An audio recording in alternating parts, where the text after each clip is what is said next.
तो ऐसे नाजुक वक्त में हमारे हुब्बुल वतनी से सरसार हमारे पुरखों ने ऐसे मुहय्यिरुल अक़वाल कारनामे अंजाम दिए जो हमारे लिए संग मील है,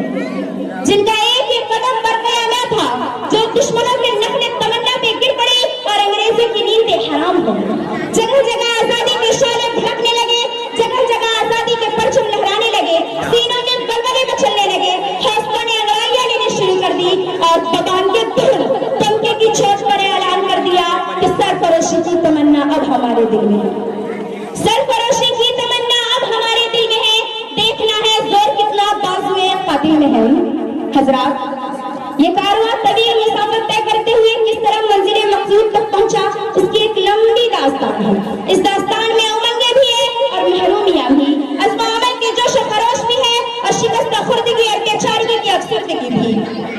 ये कारवां तवील मुसाफत तय करते हुए उन लोगों को पाँव मुसलसल लहूलुहान होते रहे, उन लोगों को पाँव मुसलसल लहूलुहान होते रहे। हजारों लाखों का वजूद गुबारे राह बनकर उड़ गया। कभी जबरन तशद्दुद के खारदार झाड़ियों ने उनके दामन को तार-तार किया, तो कभी वहशत और बर्बरियत के पहाड़ उनके राह में हायल हुए, मगर इस बज़्म जुनून के दीवाने ने हिम्मत नहीं हारी और हर राह से मंजिल तक पहुंचने की कोशिश की।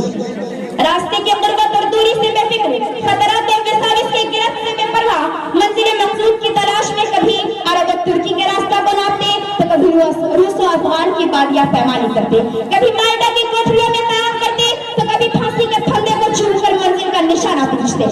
कभी फांसी के फंदे को चूमकर मंजिल का निशाना पूछते, तो कभी रिवॉल्वर की लिपलिपी पर उंगली रख देते कि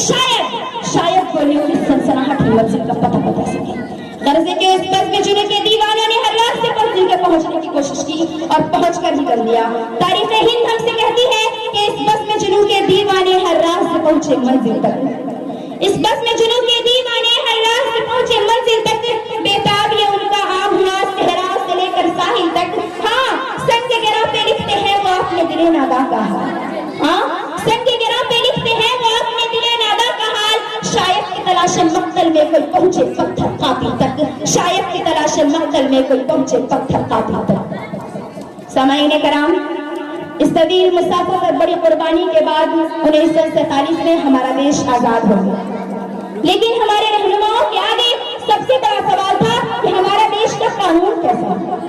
क्योंकि जो अंग्रेजों का कानून था वो हमें आपस में लड़ाने वाला था, हमें आपस में बांटने वाला था। इसीलिए एक ऐसा कानून चाहिए था, इसीलिए एक ऐसा कानून चाहिए था जो हमें जस्टिस, फ्रेटर्निटी और इक्वालिटी दे,